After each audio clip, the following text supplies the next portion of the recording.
We will be recording this workshop to send it out to everyone. So thank you in advance for being here today. We are just so excited to get started. We'll dig in now.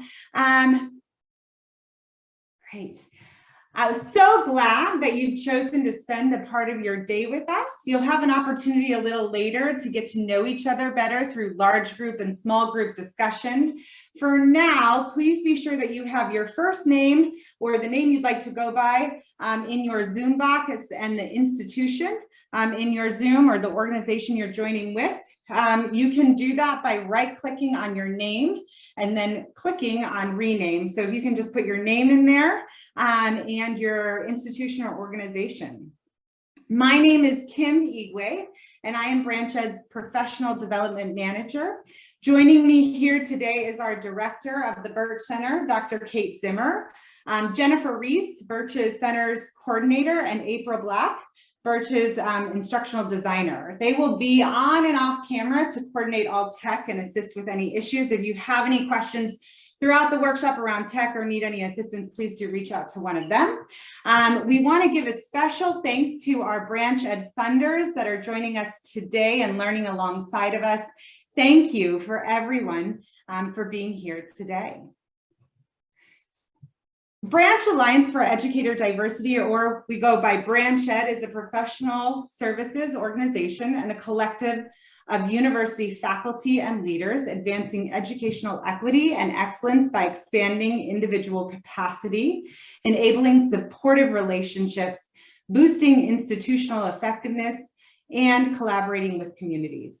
BranchEd's commitment is to achieve sustainable programmatic transformation, leading to improved outcomes for diverse educators who, by extension, benefit all students by preparing them to thrive in our society. Here's our agenda for today. Just take a brief, oh, sorry, you're not seeing my screen, I see. Hold on one moment. I thought I was sharing it. Give me 1 second. Thank you, Jennifer. Here we go. Take a moment now to look through the agenda for today. You'll notice that we're going to spend the majority of the day first talking a little bit about the teacher video library and then ways you can use the teacher video library in your own practice. We're all joining from different spaces. Some of you are joining from home offices and some from work buildings. Here are a couple things to keep in mind while participating in today's workshop. It is an interactive workshop, so if you're able to be on camera, we would love to see your smiling face and engage with you. It helps us to create community. If you have questions, please do use the chat feature to share ideas, ask questions, and connect. And resources and links will be shared in the chat as well, so please be sure to keep an eye on the chat for those resources and links. BranchEd offers a variety of professional learning experiences and resources for individuals, institutions, and community members. Through each of these professional learning experiences, our beliefs hold true that every student deserves access to caring, adaptive, and well-prepared teachers. Every teacher deserves preparation that fuses quality with diversity, and every person benefits when we create a higher standard of education together. One professional learning space BranchEd creates for MSI faculty, districts, and PK through 12 teachers to come together is what we call the Teacher Video Library Team. During the 2022-2023 academic school year, BranchEd brought together a team. This team was to create the first phase of the Teacher Video Library. During this time, the team created a shared vision for the library, which was to develop a video library comprised of highly effective, equity-focused, teachers of color teaching content-specific lessons in a varied educational settings. You can learn more about that project in the pre-email I sent to we sent for the workshop.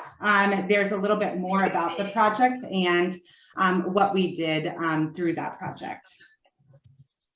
Yeah. Each So in the video library, it's comprised of highly effective teachers of color teaching content-specific lessons in varied educational setting.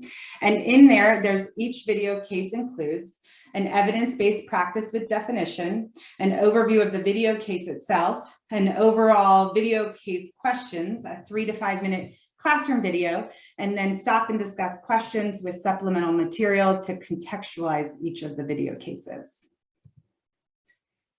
The teacher video library is structured such that viewers can select video cases that address a particular domain, including instruction, assessment, social and emotional learning, and collaboration, grade level, lower elementary, upper elementary, and secondary, and evidence-based practices such as check for understanding, explicit feedback, and modeling. The teacher video library team joined with our early math literacy joint action group to gain feedback on the teacher video library. So another professional learning space Branch Ed creates for MSI faculty, leaders, and scholars to come together is what we call the joint action groups, or JAGs. JAGs bring together a select group of subject matter experts to address needs within our core community. Rather than working in isolation, Branch Ed brings together in a structured way subject matter experts to address pressing needs and common challenges that will inform the educator preparation field. JAGs have proven to be an effective tool for working collaboratively with our core community to develop resources and tools to build learning opportunities for teacher educators. This academic year, Branch Ed formed a joint action group comprised of 12 faculty whose research and practice center on math. This math JAG is currently focused on the vital role of early literacy math. The aim is to create tools and resources for teacher educators that prepare teacher candidates to serve diverse PK through 12 students. The tool and resources will be available on our resource portal this coming spring. Our JAG is also able to give Branch Ed math-specific thought partnerships on other projects we work on and support. Our two presenters are from our math JAG here today and gave us early thought partnership on how faculty might use the teacher video library in their classrooms. We are thrilled for them to share their insight with us today, how they plan to use this teacher video library in their own classrooms.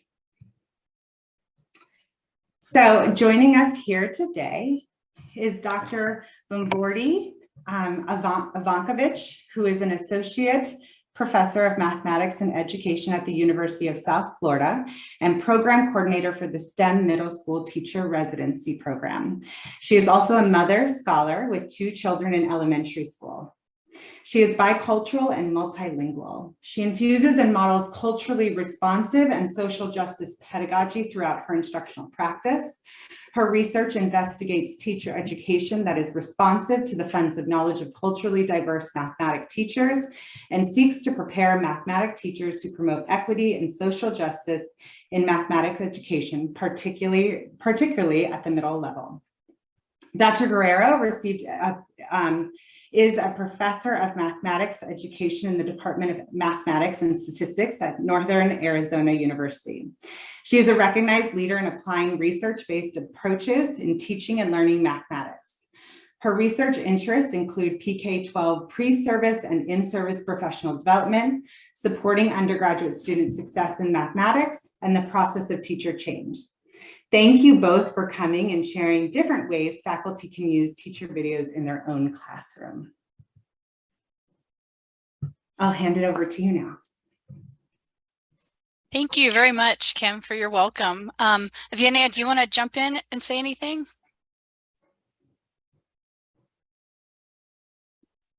No, thank you. I'm excited to be here and share how we may use the teacher library and then see what your reactions are to that as well.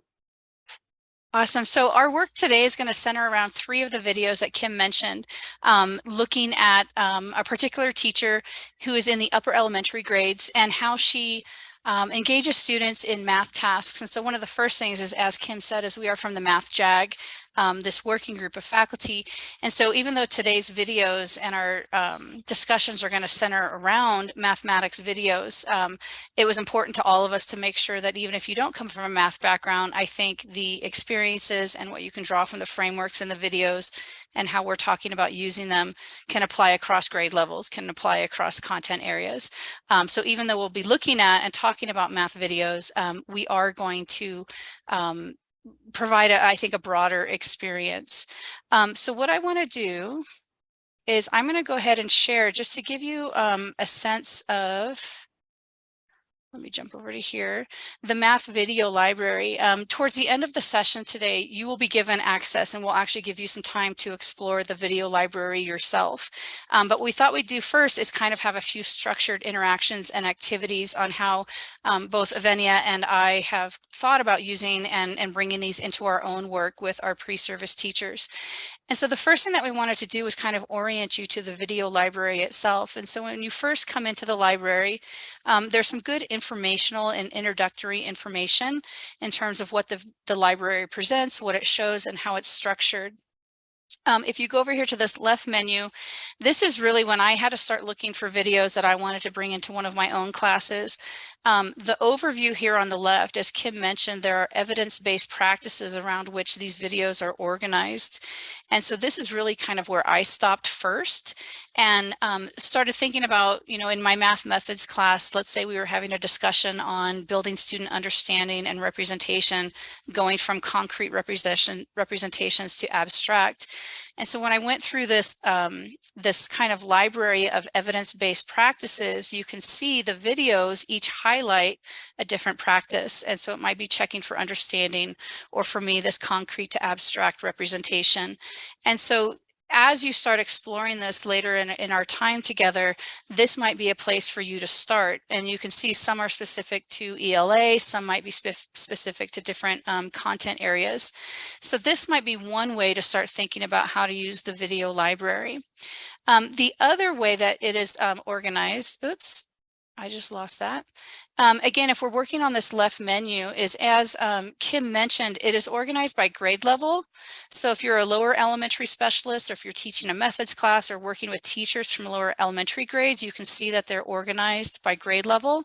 And then again, we can see right away this evidence-based practice is kind of how these are first identified. And so you can go through and look for, maybe I want to look at modeling in second grade literacy. The other thing you can also look for, so these first couple are instruction by grade level and then evidence-based practice. And then as Kim also mentioned, there's different domains. So if you're focusing on assessment, or if you're working with teachers looking at assessment, there are some videos that deal with specific assessment or social and emotional approaches to learning. So this kind of library over here on the left is really how I first started orienting myself to the use of these videos. So we wanted to point that out. And again, we will give you time at the end of our time together here, probably 15 or 20 minutes, where you can just spend some time and look around and find videos for yourself. Because at first I just started clicking on videos and I had no idea what I was even looking for. So grounding myself, I think, in that library organizational structure and these best practices, for me, was a really good first step.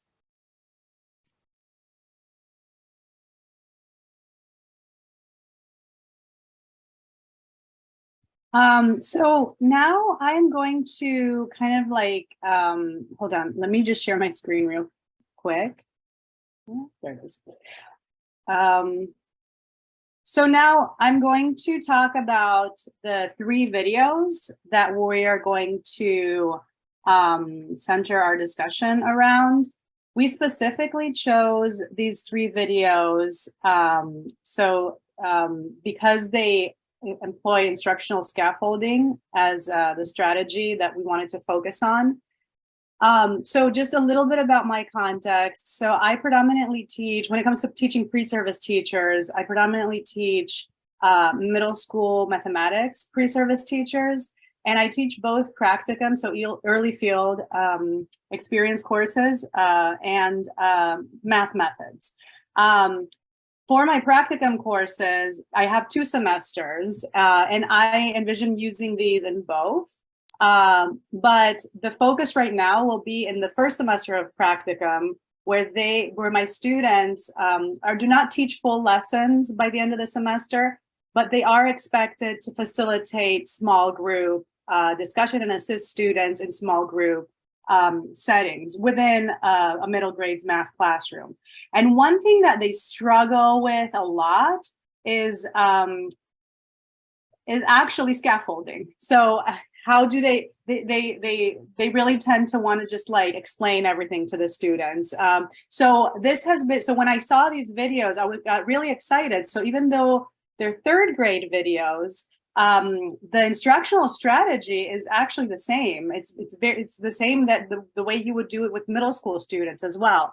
So I'm mentioning this because even though some of the videos may not be on the grade level that my students are, I still find them beneficial to my students. And then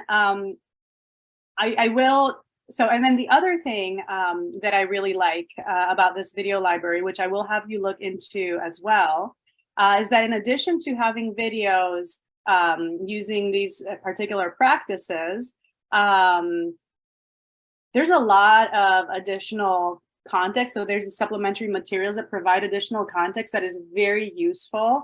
Well, first to make meaning of what you're observing in the video, so to put it in a larger context, but there's some additional information here about the teacher, about the students, about the classroom environment that I find to be just very useful, just even on their own, even without having my students watch the video. So I will have you look at those in a minute as well. So we are going to do 3 activities. So like a little different activity with each of these videos. And we're going to watch these 3 videos, 9, 10, and 11. These 2 they show the instructional scaffolding in small groups. The first one and the second one are within the same lesson. Oh, by the way, all 3 are with the same teacher and same students. 9 and 10 that we're going to move into in a minute are with the same, also within the same lesson. And then 11 is a different lesson. All 3 show instructional scaffolding. However, 9 and 10, so the first 2 that we're going to look at small group instructional scaffolding, and 11 looks at whole group instructional scaffolding. So right now, I'm going to focus on the small group. And again, I'm thinking of my Practicum 1 students in mind who are working with students in middle school classrooms in small groups. And the first one really shows the teacher kind of like being attentive to what each small group does in her classroom and going and interacting with them as needed, depending on what each group is doing. The other video that we're going to watch has the teacher sitting with a small group for the entire video. So these are 2 different ways of looking at instructional scaffolding with small groups. So that's why we wanted to have you see both. And again, this is something that I expect my Practicum 1 students to do, to both be attentive in the classroom and go around and scaffold students as needed in small group settings, but also actually sit with a group for an extended period of time to work with them. Again, depending on the situation. So before we watch any videos, however, it is really important, I mentioned these a minute ago, it is really important to read through these 3 documents. So the classroom context that describes the classroom environment, the students, the school, it gives a really rich description of the context. The teacher identity document, which really talks about the teacher. It's from the teacher's perspective. So the teacher is actually talking. And the instructional guide, just to get a sense of what the entire lesson is about. So I'm going to give everyone a few minutes to read these 3. And Jennifer, can you share these in the chat box? I don't know if you already did. I can't see the chat box for some reason while I'm sharing. I'll figure it out.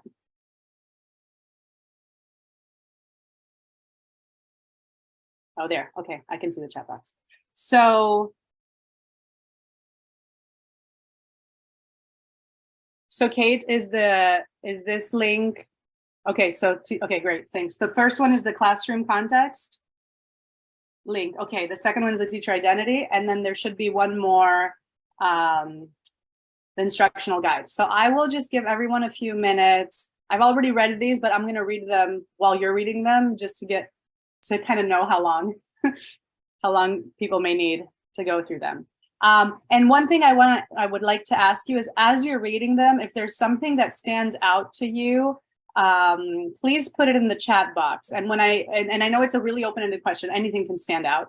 But I'm thinking more in terms of, if you have in the past used other kinds of video libraries, I would like you to comment in the chat box, what do you think these supplementary materials add?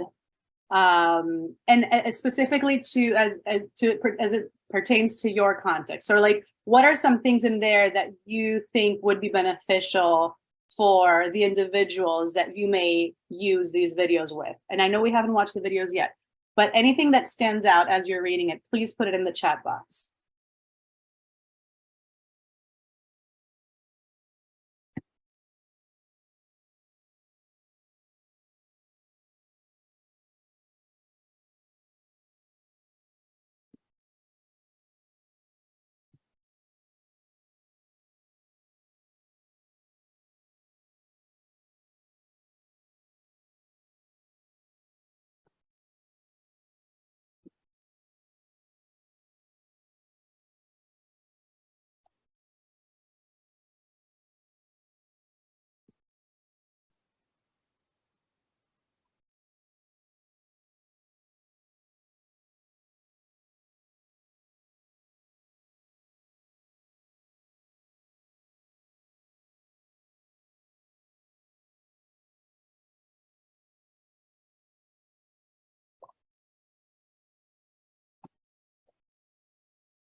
So I can see folks are already posting in the chat box. And yes, the social emotional learning check-in is wonderful. I know, Cornelia, you asked the question about why use Class Dojo instead of Talking Points to interact with Spanish-speaking parents. I can't answer that because that's the that's what the teacher does. But it's a good point. There's other things that can be done. Yes, Shayna, that's a great point with the teacher performance assessment. That is the kind of class background information that is typically collected. And I'm sure you noticed that, you know, we have all Hispanic students. Most of them are English learners.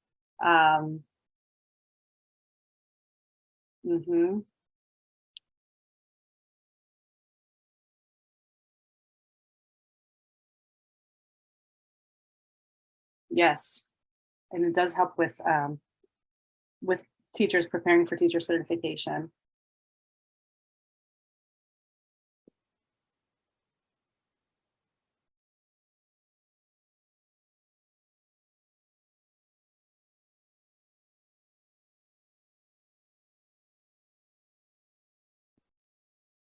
So I'm hoping that by now you've read classroom context and maybe the teacher identity and are off to the instructional guide.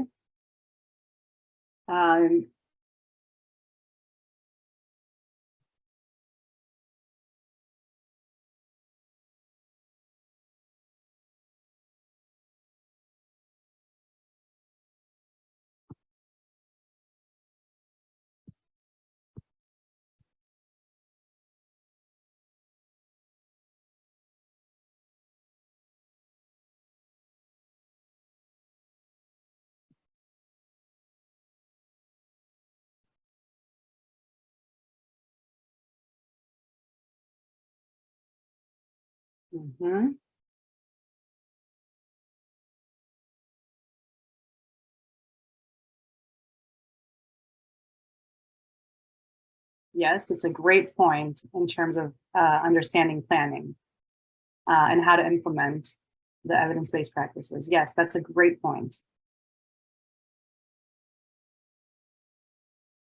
Especially because we tell our pre-service teachers that we want them to take all sorts of things into consideration. And so this really provides a lot of that.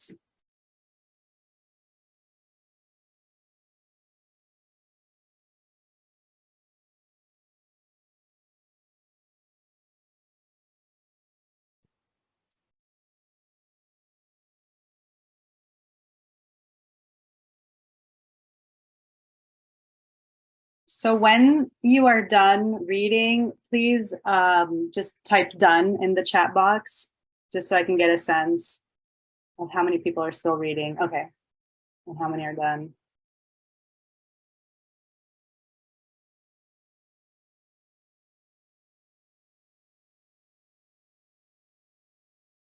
All right, so it looks like people are done. I'm gonna just move on then. I just want to point out before we watch the video together, there's 2 additional documents. So one is student work samples, which really shows written work, students' written work of the mathematics test that they're working in the lesson. And then there's a teacher reflection at the end, which I think is fantastic. So the student work samples, we're not going to look at them today. Because I would use them if I were teaching a methods course and we were really focusing on the mathematics. You know, now we're not, it is a math classroom context, but purposely we're not focusing on the mathematics. We're more focusing on the instructional scaffolding, where math obviously is the context.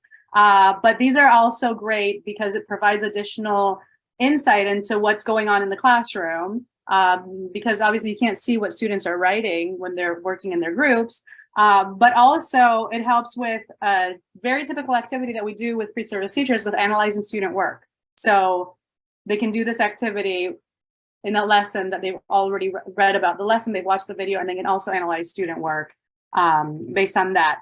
And then also take that into consideration when looking at how the teacher is working with them. So and then the teacher reflection is actually what it says. It's the teacher reflecting on the lesson, how it went, and what are some areas that they would improve on, which I think is also fantastic. I'm going to have you read that right after we watch and discuss the video. So this is a really short video. So what we're gonna do is we're gonna all watch it together. I'm gonna have it here. I'm gonna play it here for everyone.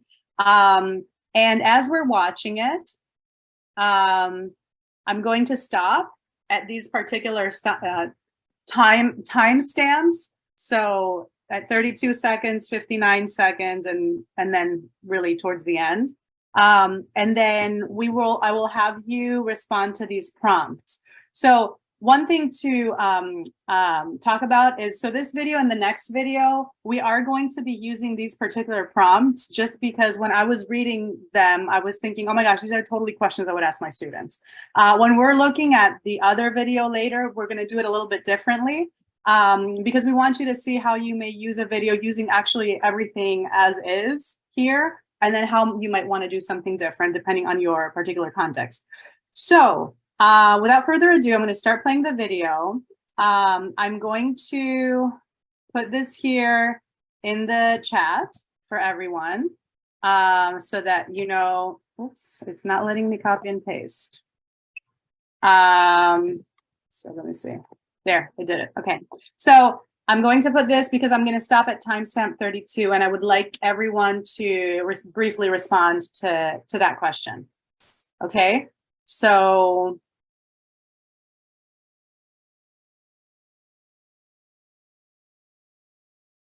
okay, so let's start playing here.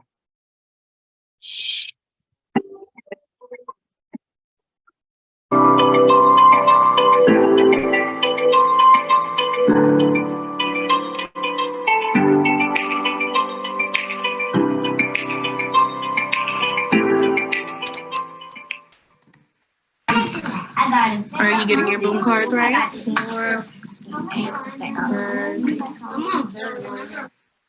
I'm sorry, I just need to look at the time. Okay, there. Okay, very good. 4, 5. All right. How's it going? Okay. You guys know what we're working on? Yeah. Okay. Done. What's this right here? What are we? Okay, so we already passed that timestamp. So the teacher posted questions for the students to work on at the small group tables. And then the teacher is visiting each table to ensure students were on task and address misconceptions. Why is this so important? So this is definitely something I would ask my pre-service teachers. So if you would like to reply to that. And as you're doing that, Nathan, Shannon showed that. I can go back and show you later where all the evidence-based practices are.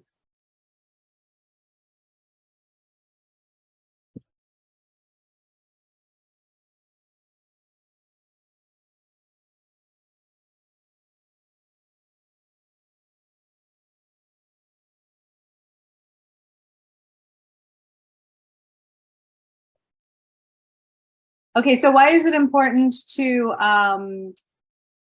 after posting the questions for the students to work on, that the teacher goes around to ensure that students are on task and address any misconceptions?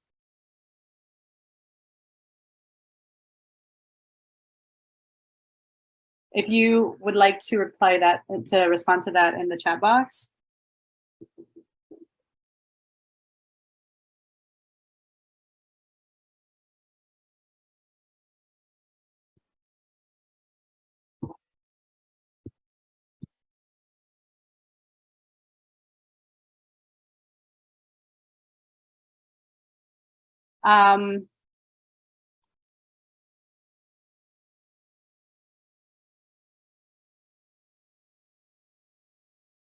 Yeah, so it is, okay, so Johanna, just to kind of like rephrase what you just said is to make sure that students' misconceptions are addressed before they become a problem. Yes, check for understanding, to provide feedback. Great. It's an informal assessment for each student.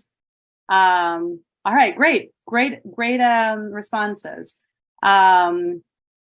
Okay, so let's keep going. And then this will be the next thing I'm going to have you respond to. So I'm putting it now on the chat. So now I want you to focus on the anchor chart and how that can serve as an instructional support for instructional support and to aid students in their learning. So This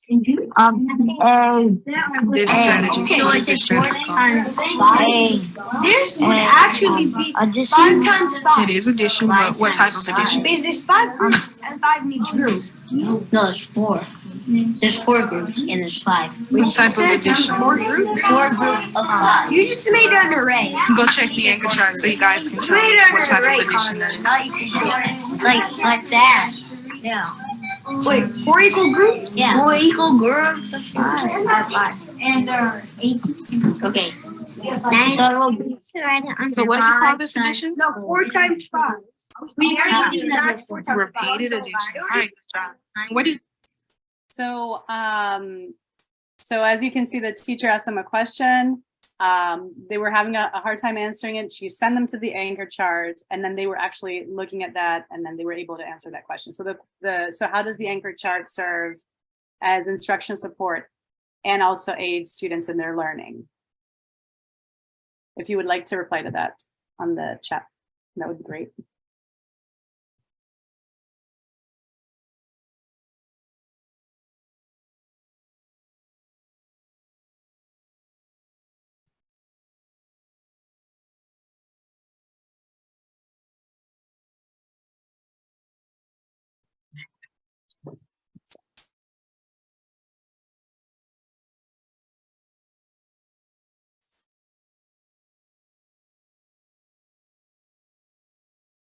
Yes, Deborah, great point about her not doing the thinking for the students.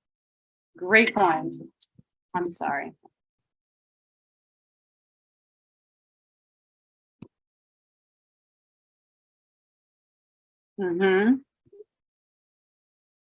Yes, it gives them the agency in seeking for help, and it's a great routine to have them to go check that at any time they may need additional help.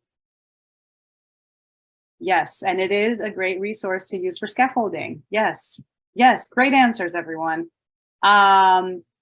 So now let's watch the rest of the video. And the question that I'm going to have you reply to is this last one. So let's watch the video and then we can look at the question. Let's start right here. I'm gonna do What do you call that? No, if you do 4 is 22. What do you call this? Do you know this? Strip diagram. All right, good job. Keep it up. All right. So everyone's clear. We're not doing the exit ticket. You're only going to work on any of the questions that we have not done, except the exit. All right, pizza. Do we make our equal groups of 5?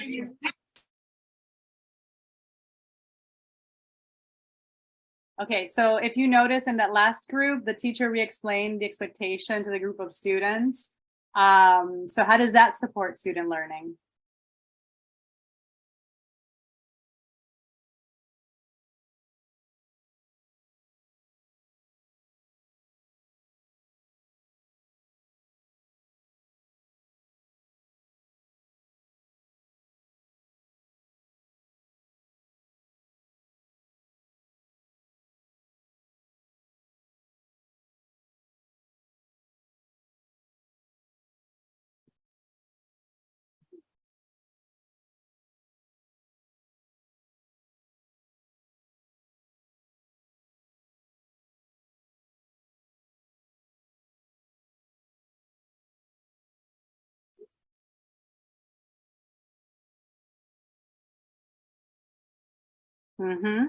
Yes, it has them focus on task.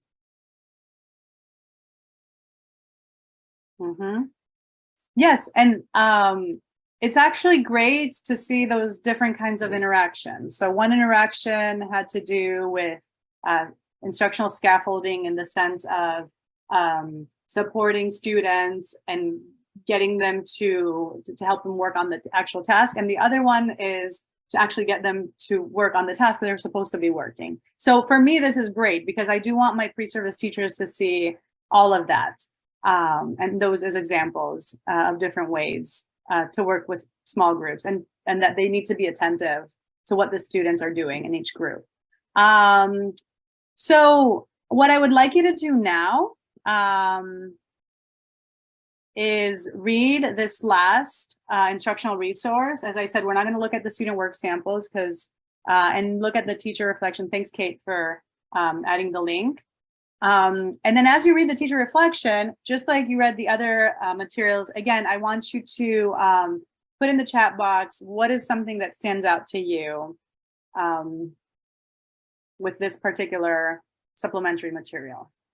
And how do you think it may be useful for your particular context?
So just to respond to some of your comments, which I think that they're really on point. So yes, there is no mention on students' linguistic and cultural backgrounds. It's more about how this connects to other lessons that they've done or other kinds of strategies that were experienced. So, well, one thing to keep in mind is that this is a really short lesson. And in terms of the social emotional aspect, I mean, this is a very short video, sorry, of a larger lesson. And yeah, maybe in this part that we watched, you know, the social emotional aspects are not as obvious. So one thing I do want to point out, I should probably done this earlier, is that the classroom context and the teacher identity are the same, you know, for multiple videos. You know, some so with the same teacher and the same student. So all of the third grade math videos are with this teacher and these students. And so different videos, you know, there's different things that are illustrated in different videos. And for some of them, the social emotional aspects are, you know, more evident than others.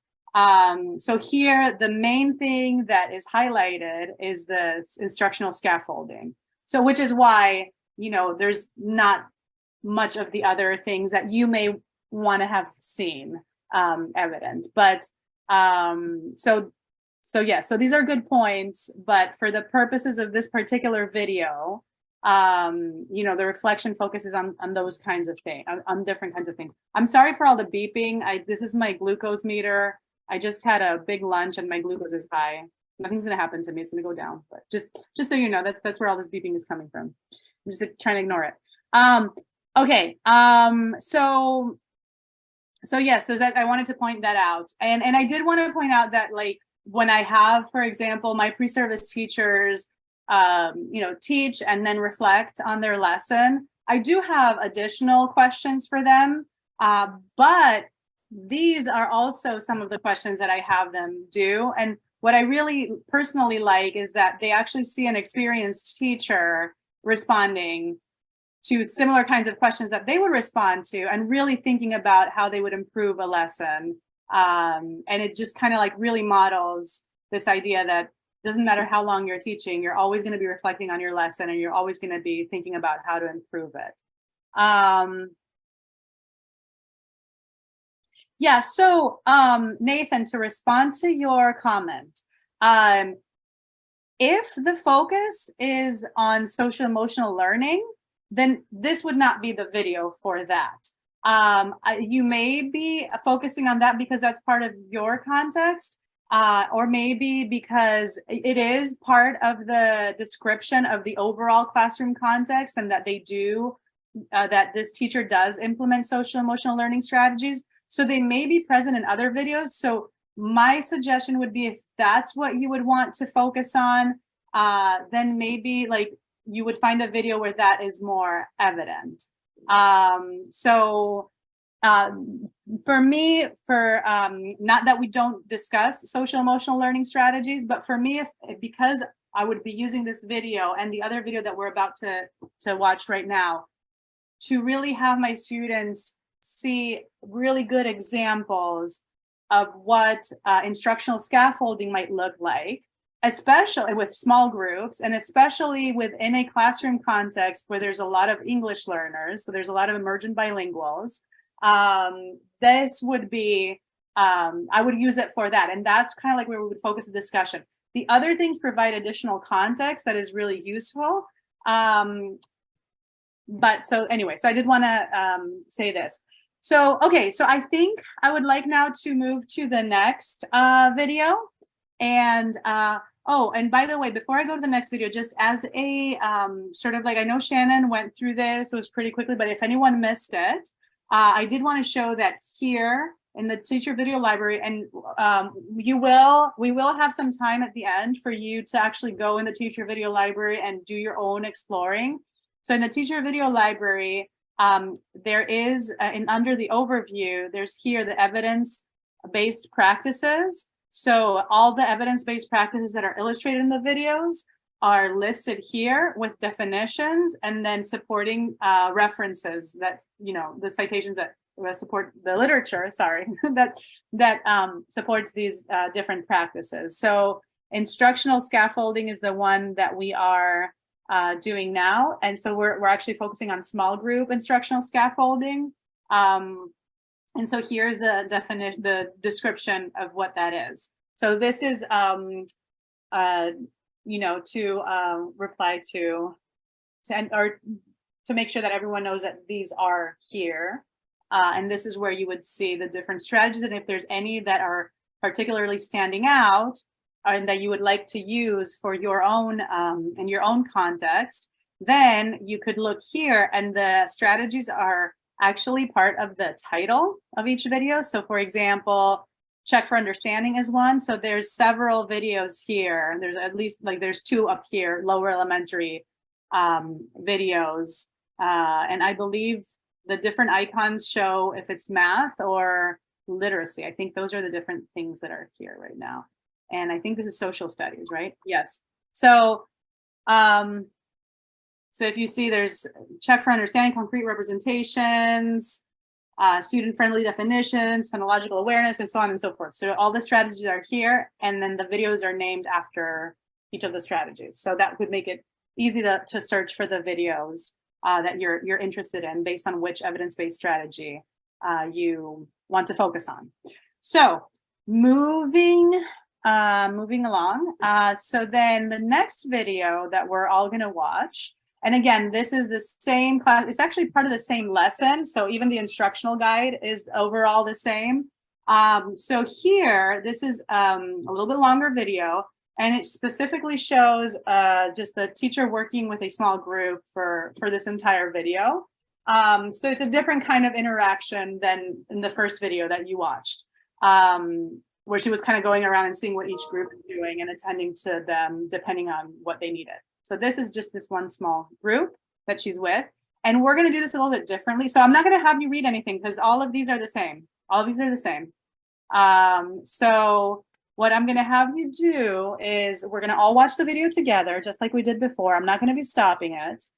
So if there are any things that you think are particularly interesting, you may want to jot down some notes.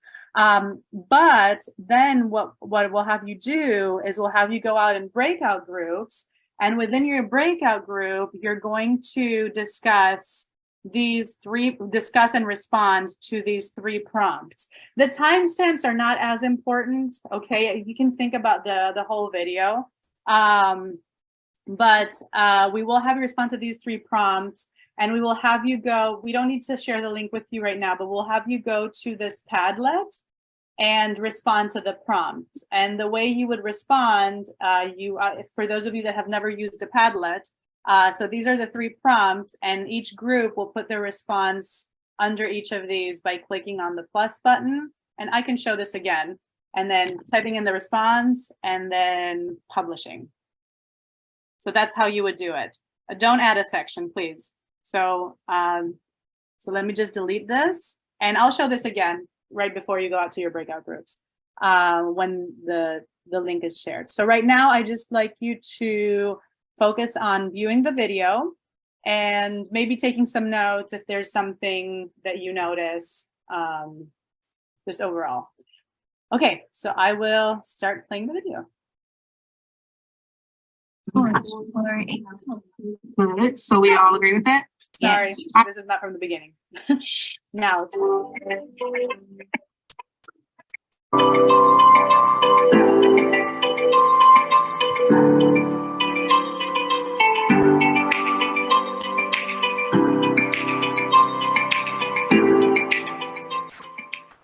So I want you guys using equal groups to find the unknown here on your whiteboards, but I actually want you to work as a team. So we make 3 groups, so we know that first factor is groups, so we make 3 groups. Good job. And we just put dots in it until we get to 12. Like we can do a race. 6, Go equal groups. 9, 10, 11, 12. So what is this equal groups or is this equal groups? You meant 2, 3, 4, 10,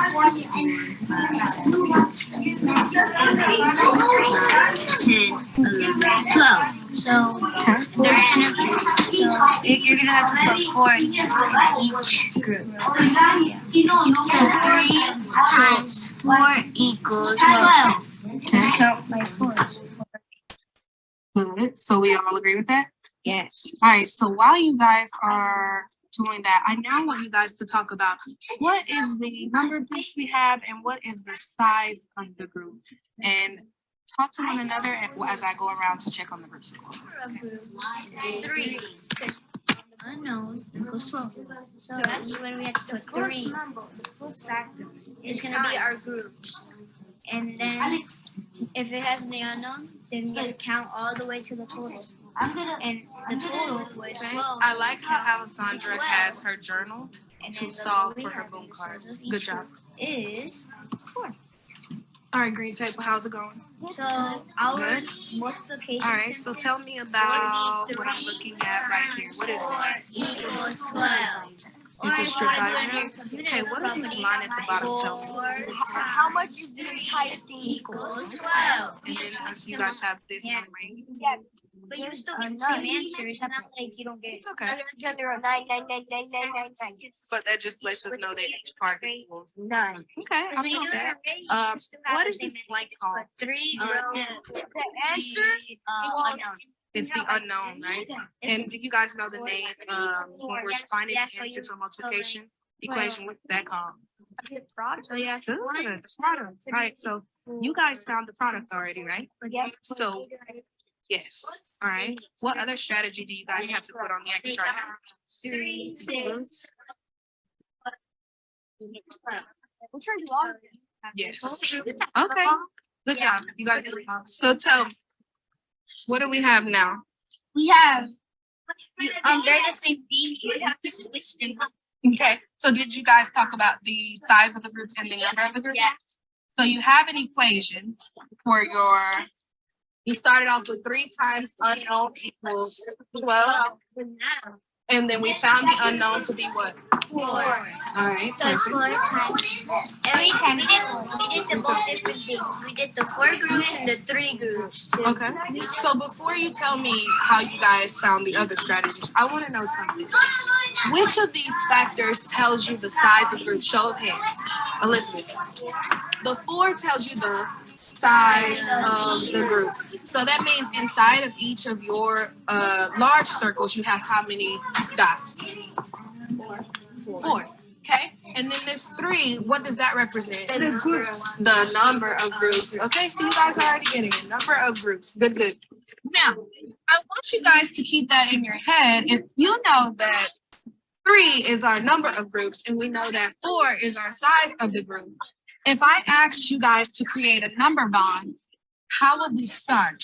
Talk amongst yourselves. How do you start by creating a number bond? So we have that big circle, right? And what is our total? 12. So we put 12 in there. and we have Make sure you're We have 3 groups. Yeah. so we put 3 circles. Then we put 4 inside to do their size of the group. okay. 4. I'm just gonna put the numbers. Yeah, that's right.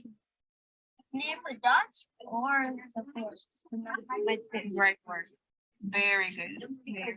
That but 3 is But if you do 4 times 4 groups. Okay. 4 groups. Perfect. You guys are doing great.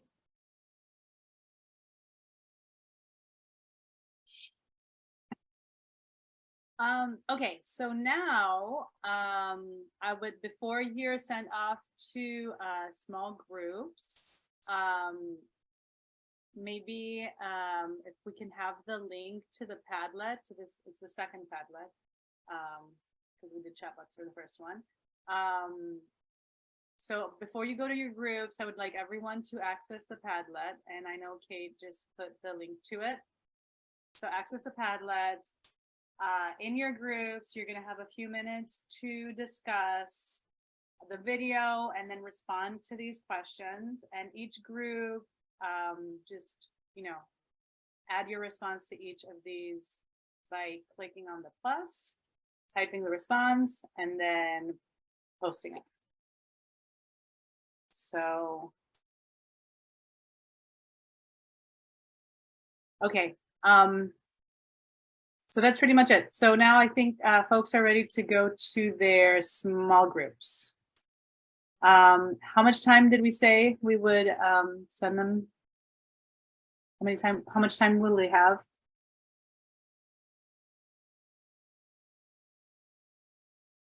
I think we had originally said 5 minutes, Lavinia, but do you think how many, maybe 3 or 4 minutes? Yeah, 4 to 5 minutes. So around there. Okay.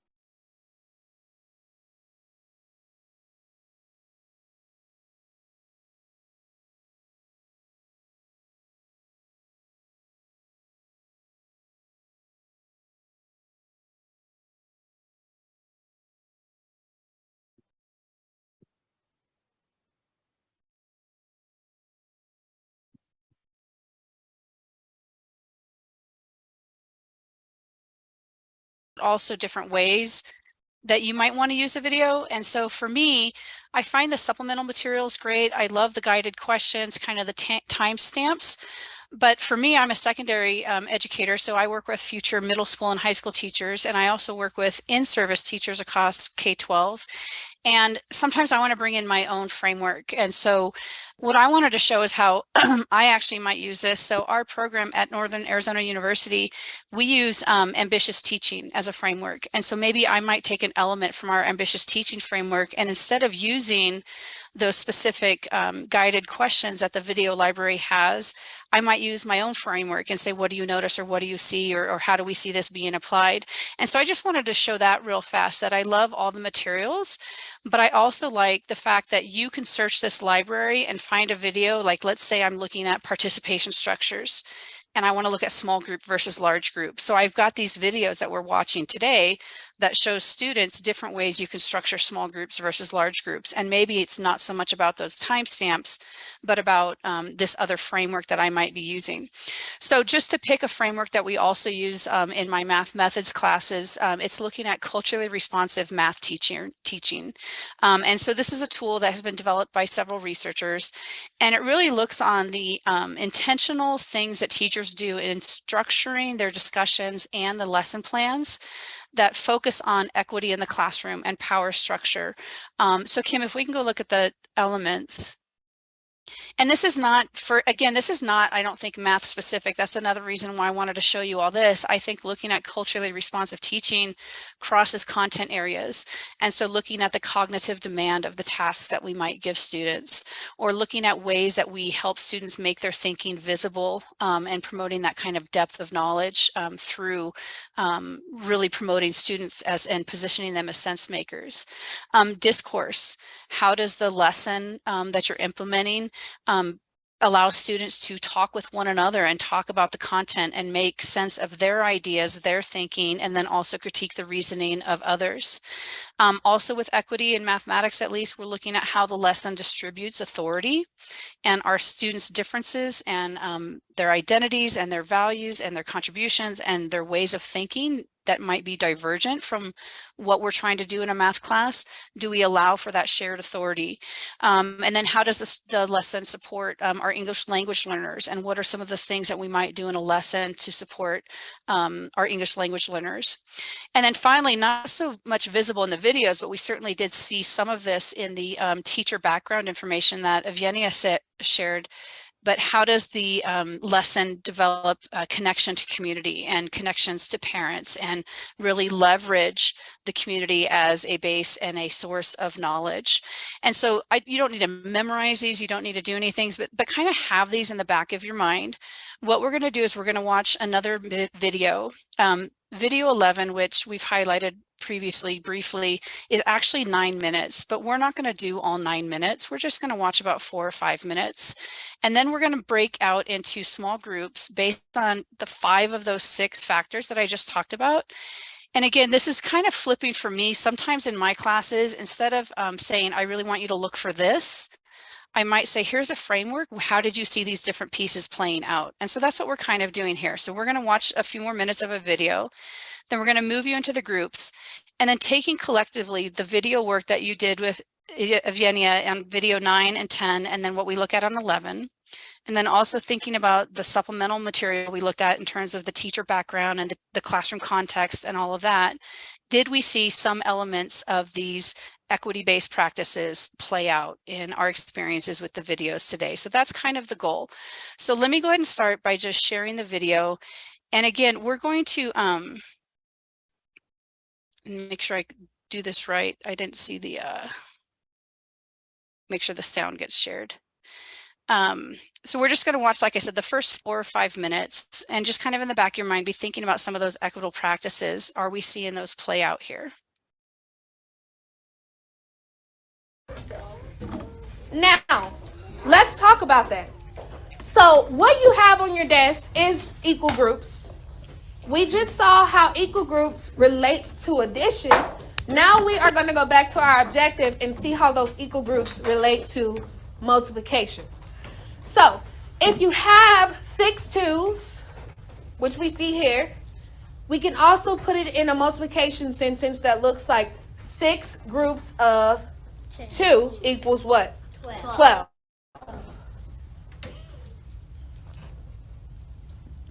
So what I want you to do now is I want you to try to make equal groups with those same counters on your own. I'm not going to tell you how many groups to make. You guys will decide based on your numbers. However, just make sure each group is what? Equal. So I want you guys to try to make a different equal group. And I want you to do it together as a table. And I'm going to give you about 3 minutes to come up with another one. Okay, so 3, so 4, 6, we can do 4. Hold on, 3 or 4. 3 in each group. Draw 6 groups. Okay. Yeah, I draw my camera. Okay. We can draw 6 groups. We can draw 6 groups of. Not enough. No, we can make more. All right, Nathan, let me see you make a different group. What are you doing? You guys figure out what is another group we can make with these 12 counters. Right now, you still have 6 groups of 2. I want you to move your counters to see what other groups you can make. I did it. I did 3 groups. Oh yeah, we could do. So what are you guys going with? 6. You're going with 6 plus 6, which means you have what? How many groups do you guys have? 2. Okay, how many is in each group? 6. Okay, so I like how you guys already have your repeated addition equation. I want to see if you guys know what your multiplication equation is. 3 groups. Okay, talk amongst each other and I'll be back. And I mean, you tell 3 me groups. if you guys have it. I don't know. I don't know. Okay, so in that one, I had jumped kind of to where they were in that large group instructional setting. But if we think about how she was positioning students as learners, how she was going around and listening to each of these students, we might think about how we saw some of those elements of equitable mathematics teaching. And so what I'm going to do is jump back over here again. And I'm going to share with the group, whoops. Let me jump over here. A Jamboard that we created. And what we're going to do is we're going to put you into 5 different groups. And this is kind of just our last experience. And again, think about the different ways we're using these videos. And so in this context, I'm providing you a framework that's very different than using the materials and the timestamps that are provided in the video library. When you move into your group, you're going to go to the Jamboard group that's assigned to your group number. So before you leave, make sure you check that your group number 1, 2, 3, 4, or 5. And then when you get into the groups, go ahead and open up the Jamboard. I'll send that link before you leave. And we're just going to give you 3 or 4 minutes again. And in this case, you may not have seen this element really highlighted in that video that I just shared. So you might think back to the videos that you watched with Evgenia, videos 9 and 10. You can also think about some of the context that was provided in those supplemental materials. So if we take our experiences today in these 3 videos, how did you see cognitive demand play out? How did you see depth of knowledge and student understanding? And if you didn't, you'll notice down here in the black, there is a question. Are there other things that maybe we could have asked the teacher to do, or other things that we could have looked for. Because part of this for me is getting my pre-service teachers not to see the perfect lesson every time, but how did we see this play out, and what else could we do as teachers to maybe reinforce this or more heavily emphasize. And then I think Nathan's question about seeing the SEL in that one video is a good one, at least for culturally responsive math teaching. We don't expect to see each of these 6 elements in every single lesson, but over the course of several lessons, we would expect to see all of these elements coming into play. So if you are assigned your group one of these elements that you think really wasn't highlighted in those videos, I think that's where you can say, like, here's what it would have been nice to see in these videos, or here's what the teacher could have done. And I think that's where the video library comes into play, that different videos show different things. And so if you're really looking for SEL, then you want to go through and find that video that really highlights that aspect that you're teaching. For me, if I really want to look at cognitive demand, I'm going to really find a lesson that addresses, a high and engaging and open-ended task that promotes high cognitive demand. So it's okay if your element that you're assigned to in your group wasn't really highlighted, and you can say that. And then once we come back, we're going to check in real briefly and just ask each group. So group 1, what did you talk about? Give you 30 seconds, tell us what you put on your slide, and we'll go through that and debrief, kind of using this alternative framework approach for using the videos. So the Jamboard is in the link. So let's go ahead and open that up before you leave. And then Jennifer's going to put you into groups. And again, take note of the group that you're moving to, and that's the Jamboard that your group will work on. We will give you 5 minutes. So I'm in Arizona, so it's 12:23 here. So 28 minutes after whatever hour you're working from is when we'll come back to the whole group. Okay, here we go.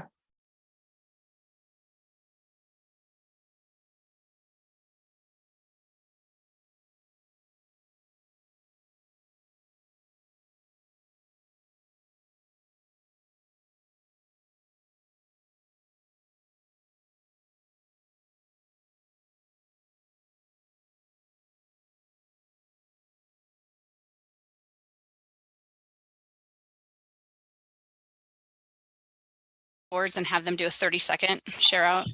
Okay, great. And then we'll do that last slide, and then we'll turn it over to you. Cool. 22 seconds.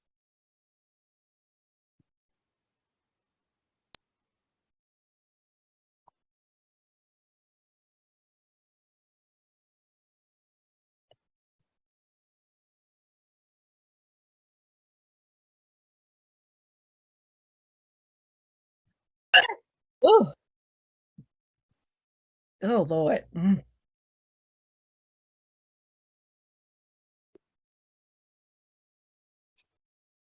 All right, well, it looks like I think all the groups are closed. And so what I'd like to do is we'll take 30 seconds for each group, even if you don't have any sticky notes posted on the Jamboard. What did you talk about, or how did you see cognitive demand played out, either in the 2 videos that you looked at with Evenia, or the little tiny clip that we did in video 11, or if you looked at any of the supplemental materials, the classroom context, the teacher identity, or the instructional guides. So group 1 was Fiona, Joanna, and Tamar. Did you all talk about anything where you saw cognitive demand playing out?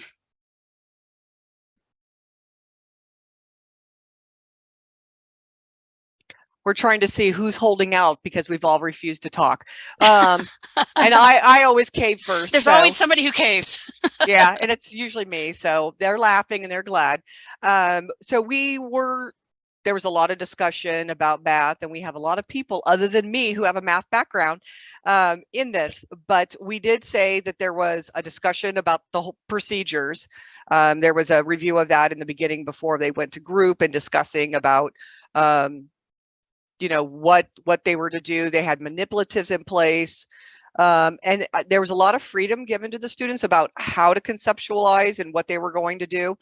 We noticed that the teacher at one point, when a group had set up one, she challenged them to reconfigure it and do another. And we weren't exactly sure. We thought maybe they had done the example or something. So we all admitted we would have liked to have seen what the students were doing after the prompt happened. So that's kind of a little difficult at sometimes, but we like the fact that there was a challenge and she always walked away after she gave them direction on that.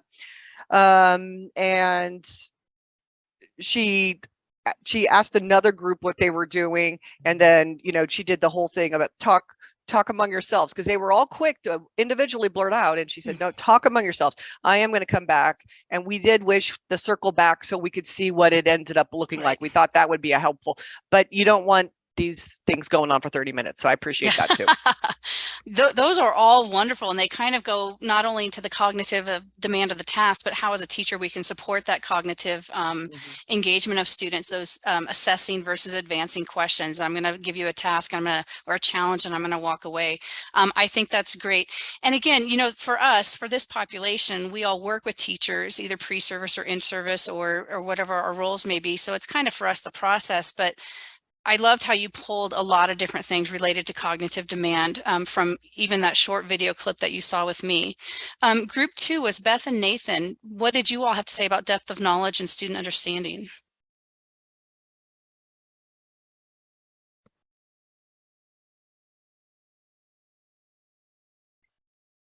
Well, I guess I'll cave on this one then. I'll say that Nathan and I are both very secondary people, and I am not a math person. So we discussed that.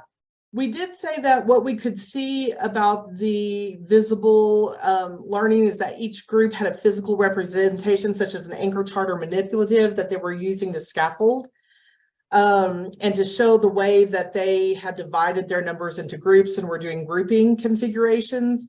And then we had this discussion about would it be possible or appropriate for the students, especially at that age, to begin verbalizing and writing their reasoning behind those decisions.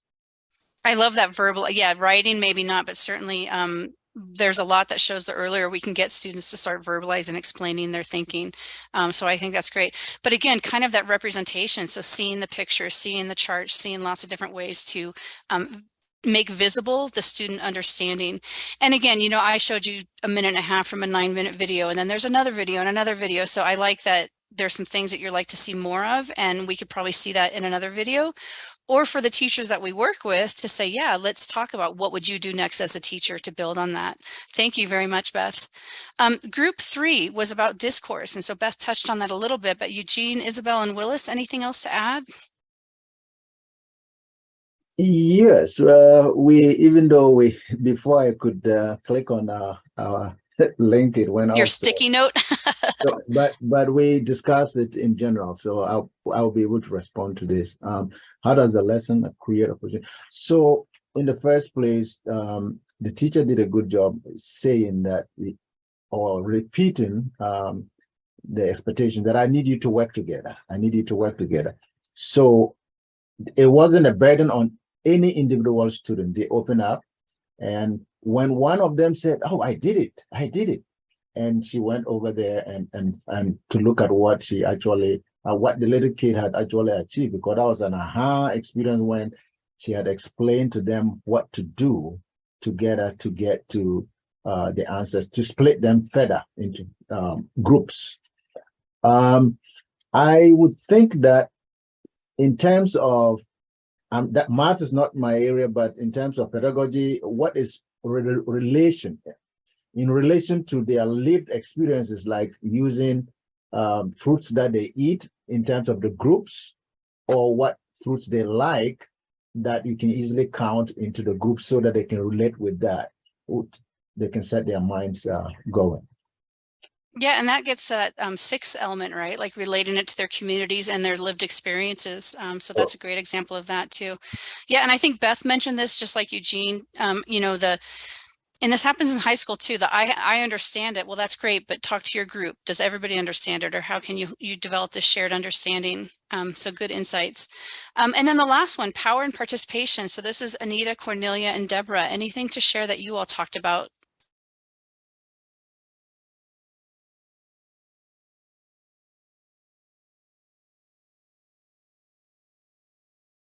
Well, we also shared that we would have liked to have seen a little more, but what goes before. And Mike, I just said that similar to kind of what some of the other individuals said, that idea of ensuring that people understand it, restating to provide additional assistance, and then for the whole, not just for one student, but for the group. So that community idea. I'll let my other people who wrote the others say something too. I'm not going to hog the whole time if they're here. Well, I'm here too. We just, again, we talked about that seeing the whole video might have been a great idea, but that she did reaffirm, she affirmed that they got the addition, but now let's see what we can do with the multiplication aspect, and really turned it back over to them. Work in your groups, and giving each student that voice in their groups. And then if she saw, we wanted to, we kind of question, okay, if she saw someone struggling, did she then go back around and give them that support or that additional assistance, or, I wondering what she did with that in that aspect. Yeah, and I think that's a great point. And that might be, in my class where we stop and say, what could you do to kind of build on what they did see and what they might want to do next. So great. I love those ideas. We didn't have a fifth group. And so I threw some of the things that I saw in terms of the anchor charts, the emphasis on, she was really specific and intentional in her use of the mathematical language in terms of the support for English language learners, and visualization of a lot of the ideas that students were working with. And I think across all three videos, we saw her use whiteboards and the projector and different representations for students to show their understanding. And then the last one we didn't get to was the community connection. And I think that's where you can see the supplemental materials, I think, emphasized her connection to community and how she tries to bring that into the classroom. So yeah, I think it would have been nice to see the whole video. You're welcome in your exploration time now that we're going to release you to go back. That was video 11 under the upper elementary instructional videos. And so what I wanted to say just on leaving is, I recognize I'm a middle school, high school person, but I actually do see value in looking at these elementary videos for my students in terms of maybe the content isn't what you're teaching, but watch how she structures student participation, watch how she structures discourse, or whatever it might be. So, even if today we spent time on math, but whatever videos you find, I would encourage you, even if you're an ELA person, to look at some math videos or the history videos and see if you can find values in those as well. And then I think Kim will probably share this, but there's more videos coming. And so there's not a lot for middle school and high school, but they're coming. But there is value, I think, across grade levels as well as across curricular connections. And then like I was trying to highlight in my little portion is that beyond what's provided in the video library and beyond just those evidence-based practices is you can bring things from your own frameworks, I think. It's really hard to find open source videos that you can use in your teaching with your students or with your teachers.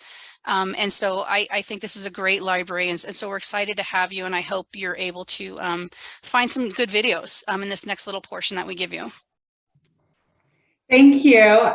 We are now going to have some time to explore. So hopefully this morning you got an email from me that shared a little bit about the teacher video library and a note about EduFlow. So EduFlow, in your email, you should have also received an email from EduFlow, which will allow you to access the teacher video library, and you have access for the next 30 days, which is really exciting. So if you want to go into your email, if you haven't already opened it up, and go in and click on the link to access the teacher video library, we would love to give you some time to explore.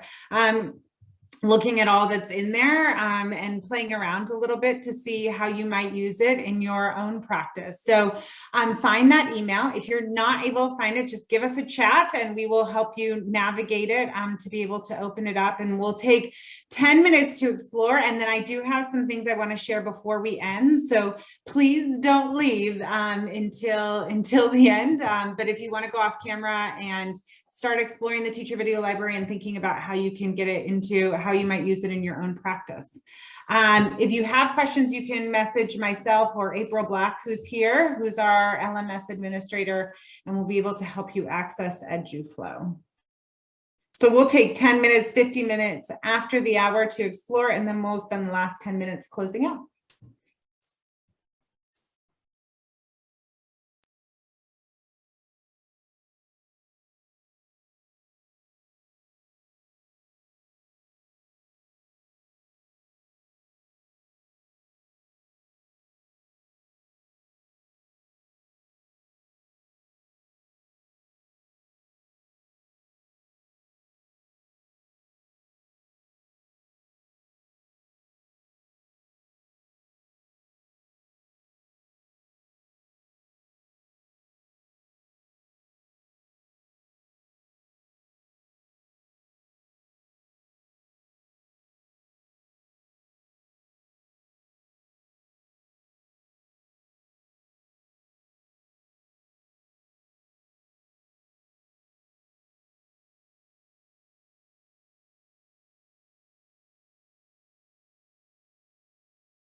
Mine just spins. It's not loading the videos from the link that I got in the email.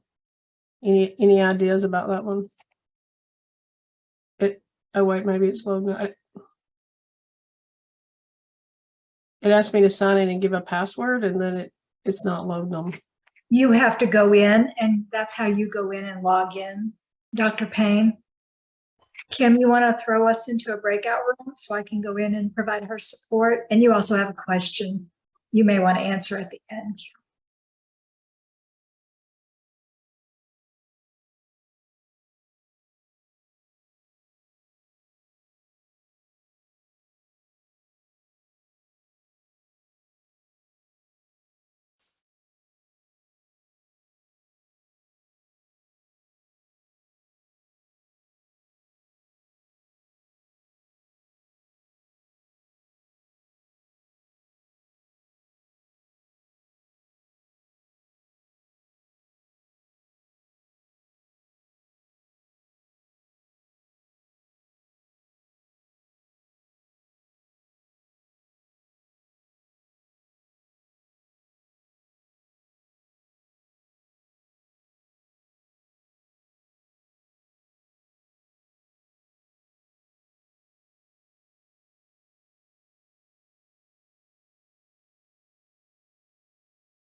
I'm going to start to close this out. I do want to mention a couple things before I do that. One, some of you during the workshop asked a little bit about how did this start and this, how did this teacher video library come to be? We have just published an article, a brief about that, so about the project itself and the phase 1 of the project. We are excited to be doing a phase 2 of the project and continuing to build this library out. So I heard someone say, I'd love to see some secondary, I'd love to see some other subject areas, some bilingual classrooms we're hoping for. Beth, I hope you're taking note of all this. Beth is going to be one of our faculty members who's in phase 2. So we're just really excited to continue this project and build out this library, because the library is so important that it reflects a lot of different places, classroom contexts and all. So we will continue building it out, but if you want to learn a little bit about how it came to be, I just put a link in the chat to our resource portal. The second question is, I heard I have 30 days access. Kim, tell me more. As a registered participant of the workshop, you will have 30 days access to the teacher video library. At that point, if you want to continue access, there will be a place that you can register for the teacher video library, and that will be on our resource portal. And so you'll be able to go in there and register for the teacher video library, and that just allows us to keep track of who's in there and how it's being used, which is a helpful tool as we continue to build the library out. So resource portal link will be in there. I will also share it in our follow-up email. So after those 30 days, if you're interested in continuing to use the library, you can fill that register link out. With that, I wanted to say thank you to our presenters, my JAG members, my Math JAG members. We just appreciate your thoughtfulness and your the ways in which you're using this teacher video library and sharing that with us. And I think it really helped and pushed everyone to think about how they can contextualize those videos in their own classes. So just thank you so much for your time and sharing your expertise with us. And Shannon, through what is a lot of storms happening in Arizona, we are excited that your internet made it through and that you were able to stay with us this whole time. Thank you both so much for sharing with us. We would love participants. Thank you for being here and for engaging with us. We would love your feedback. It's important to us as branch ed to get your feedback to be able to think about ways we can use it for our future workshops. So if you have your phone out and can take a picture of that QR code, if not, you're going to see it come up in the chat in a moment. And if you can just take, it's a brief survey. If you can just take 2 minutes to complete that for us, we would be very grateful.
Thank you for sharing your feedback with us. If you're not able to access that QR code, just let us know and we can send you a link to the survey.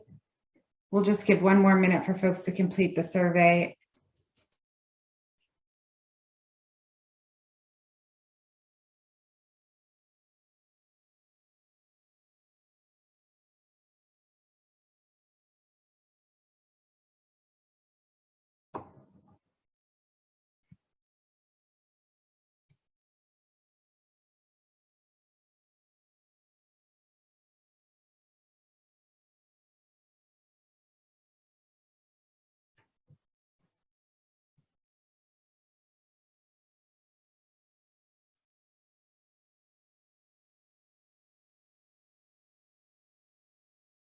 Great. Hopefully you were able to share your thoughts on this workshop so we can use them for upcoming workshops. Speaking of upcoming workshops, our next workshop is on translanguaging, and we would love to see you there.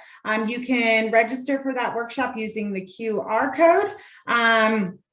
It is going to be on March 1st, 12 to 2 Central Time, and it is an introduction on translanguaging in culturally and linguistically diverse classrooms.